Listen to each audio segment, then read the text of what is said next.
Collector madam आणि आमदार विनोद Nikolay आणि आमचे जिल्हा सेक्रेटरी कॉम्रेड किरण गला सुद्धा इथे आहेत. हे एक जबरदस्त पालघर जिल्ह्याच्या इतिहासामध्ये जबरदस्त आंदोलन झालं. मला वाटतं आपण सगळेच जण याच्याशी सहमत आहात. कारण 50-60 हजार लोक हे 2 दिवस कंटिन्युअस चालणं चारोटीपासून आणि इथे पालघरपर्यंत येणं, 3 दिवस, आज 3रा दिवस आहे.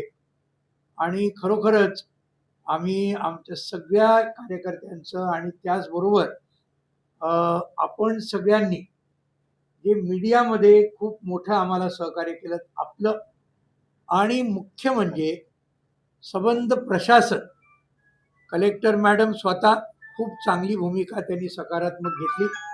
त्यांचे सगळे अधिकारी जे होते त्या सगळ्यांना त्यांनी बोलावलं आणि त्या सगळ्यांनी सुद्धा अत्यंत सकारात्मक भूमिका घेतली. याबद्दल मार्क्सवादी कम्युनिस्ट पार्टीचे सगळे कार्यकर्ते, जनता, मीडिया, तुम्ही सगळे आणि प्रशासन, आणि अर्थातच जरी काल आम्हाला इथे येऊ दिलं नाही तरी पोलीस, तरी त्यांनी एकूण चांगल्या पद्धतीने हे संबंध केलं. या सगळ्यांचं आधी मार्क्सवादी कम्युनिस्ट पक्षातर्फे आम्ही अभिनंदन आणि आभार. महत्वाचे मुद्दे मान्य केलेले ते आमदार विनोद निकोलेंनी सांगितलेले आहेत. मुख्य यातला मुद्दा जो आहे की आपण या ठिकाणी आम्ही हे सांगितलं होतं की लिखित स्वरूपामध्ये प्रशासनाकडून आणि समयबद्ध अशा तऱ्हेची मुदत देऊन प्रशासनाने आम्हाला द्यावं, आणि खरोखरच त्या पद्धतीने कलेक्टर मॅडमनी आता जे आम्हाला दिलेले आहे तर प्रत्येक मुद्द्याबद्दल त्यांनी आपापली भूमिका इथे स्पष्टपणे मांडलेली आणि मान्य केलेले. खरं म्हणजे ते त्यांनी आम्हाला पहिला ड्राफ्ट दिला. पहिल्या ड्राफ्टवर सुद्धा किरण गहला, आमदार विनोद निकोले, आम्ही तो पहिला बघितला. त्यांनी जे मान्य केलेले ते त्याच्यामध्ये काही दुरुस्ती आम्ही सुचवल्या, म्हणजे जास्त क्लिअर करण्यासाठी जी चर्चा झाली होती, आणि ते सुद्धा कलेक्टर मॅडमनी मान्य केलं. आणि म्हणून बऱ्याचशा गोष्टी त्याच्यामध्ये आता फायनल स्वरूपामध्ये आलेल्या आहेत. ही खरं म्हणजे खूपच चांगली गोष्ट ही झालेली आहे. म्हणून ज्या त्यांच्या अखत्यारीतल्या मुद्दे आहेत तर ते अतिशय खूपच चांगल्या पद्धतीने त्यांनी आमच्याशी सहकार्य केलं, सगळ्या अधिकाऱ्यांनी केलं. काही मुद्दे जे असे आहेत जे कलेक्टर मॅडमच्या अखत्यारीमध्ये नाहीत, आणि त्याचा सुद्धा आमदार विनोद निकोलेंनी उल्लेख केला. एका मुद्द्याचा केला, अजून 1-2 मुद्द्याचा फक्त मी करतो. नंबर 1 अर्थातच वाढवण बंदर आणि मुरबे बंदर याबद्दलची आमची मागणी होती, आणि आधीच पूर्वीपासून मागणी होती की ते रद्द व्हावं. त्याच्यामुळे हजारो शेतकरी, हजारो मच्छीमार यांचं प्रचंड मोठं नुकसान होऊ शकेल. तर ती मागणी अर्थातच आम्ही शासनाकडे केली. मॅडम म्हणाल्या ते बरोबर आहे, त्यांचं अर्थातच प्रश्न नाही आहे, केंद्र सरकारचा प्रश्न आहे, आणि म्हणून आमच्या तीव्र भावना या नक्कीच कलेक्टर मॅडम आणि इथून शासनाला कळवल्या जातील. या गोष्टी आहेत. इतर सुद्धा काही फरक आहेतच, प्रश्नच नाही.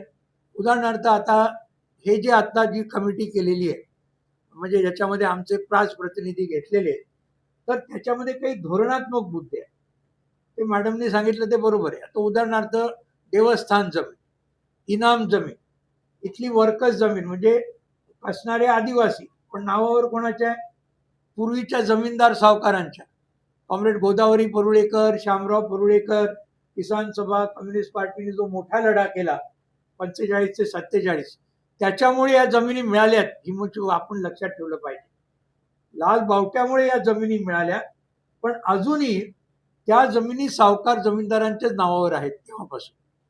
त्यासाठी कायदा करावा लागेल. हा मुद्दा पूर्वी सुद्धा फडणवीस साहेब पूर्वी मुख्यमंत्री असताना आम्ही केला होता, मोठा मोर्चा गेला होता.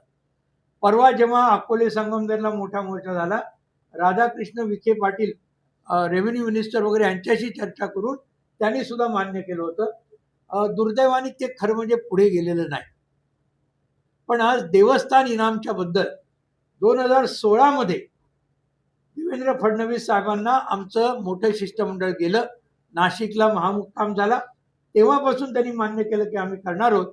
चांगली गोष्ट अशी आहे, कलेक्टर मॅडमनी आज आम्हाला सांगितलं आणि त्याची प्रत पण दिलेली आहे की देवस्थान इनाम जमिनीचा कायदा हा 10 वर्ष उशिरा का होईना, परंतु येत्या विधानसभेमध्ये बहुतेक मांडला जाणार आहे. आम्हाला आजच त्याची प्रत मिळाली की आम्ही स्टडी करू, काय जे आम्हाला बदल सुचवायचे ते आम्ही करू. पण जर तो खरंच चांगला असला तर ते एक पाऊल पुढे आहे. म्हणजे देवस्थान इनाम जमिनीच्या याच्यावर वर्कस जमिनीबद्दल जर थोडासा कायद्यामध्ये बदल केला, या सुद्धा जमिनी असणाऱ्या लोकांच्या मदत होऊ शकते. तर हे जरा थोडक्यात सांगायचं. प्रशासकीय बऱ्याचसं खूप चांगलं सहकार्य झालं. पण वनाधिकार बद्दल जो मुद्दा आमदार विनोद निकोलेंनी मांडला, 7/12चा वेगळा उतारा मिळाला पाहिजे, सेपरेट.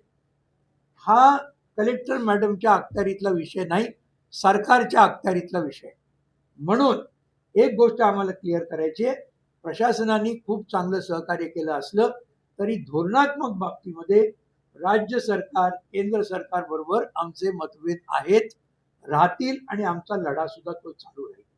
तर या काही मुद्दे फक्त आम्हाला क्लिअर करायचे होते. पण अत्यंत चांगल्या खेळीमेळीच्या वातावरणामध्ये आजचं हे सुबंध आंदोलन जसं सांगितलं 3 महिन्यासाठी आम्ही स्थगित केलेलं आहे. 3 महिन्यामध्ये नक्कीच काही प्रगती होईल अशी आम्हाला पूर्ण खात्री आहे, विश्वास आहे, अपेक्षा पण आहे. आणि आपण सगळ्यांनीच या सबंध याला जिथं आपण मदत केली, सहकार्य केलं, याबद्दल आपल्या सगळ्यांचंच, प्रशासनाचं, पोलीस आणि अर्थातच मीडियाचं पुन्हा एकदा आभार मानून आणि आमच्या कार्यकर्त्यांचं खूप खूप खूप अभिनंदन करून या ठिकाणी मला वाटतं आपण संपायला हरकत नाही.